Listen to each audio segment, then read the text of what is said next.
అంటే on behalf of all government employees నుంచి నేను అడుగుతున్నాను సార్. లేదు సార్, నేను వెటనరీ డాక్టర్ని, నేను డైరెక్టరేట్ ఆఫ్ యానిమల్ హస్బెండరీలో వర్క్ చేస్తున్నాను.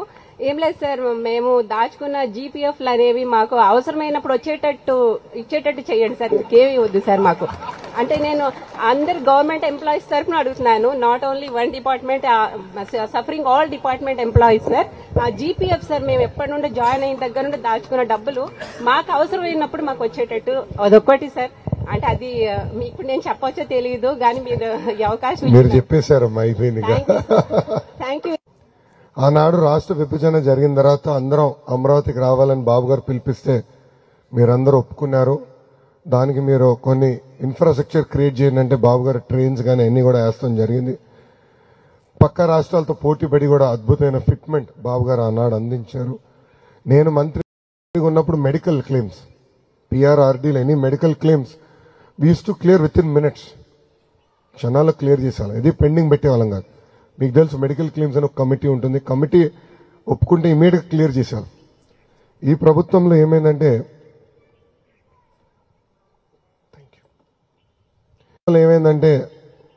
సరైన ప్లానింగ్ లేకుండా ప్రజలందరి ముందల ప్రభుత్వ ఉద్యోగస్తులు ఏదో పెద్ద మోసం చేస్తున్నట్టు చిత్రీకరించి ఉద్యోగస్తుల్ని ఈరోజు ఇబ్బంది పెడతాం. చాలా చాలా బాధాకరం. ఆంధ్ర రాష్ట్ర అభివృద్ధిలో కూడా మీరు భాగస్వామ్యం, నేను చూసా, మంత్రిగా చేశా, కానీ మీరు కూడా భాగస్వామ్యం. గతంలో లేదు ఈ సమస్య.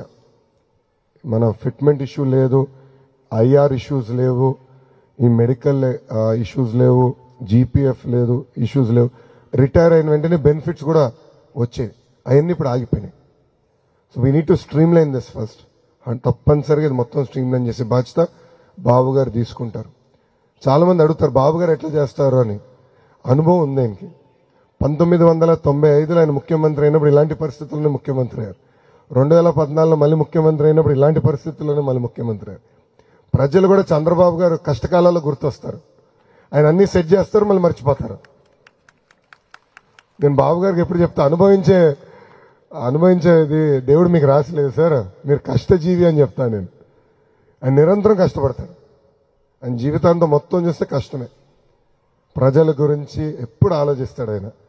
So this is something will take care. Thank you very much. Weekly once మేము అక్కడ వెళ్ళి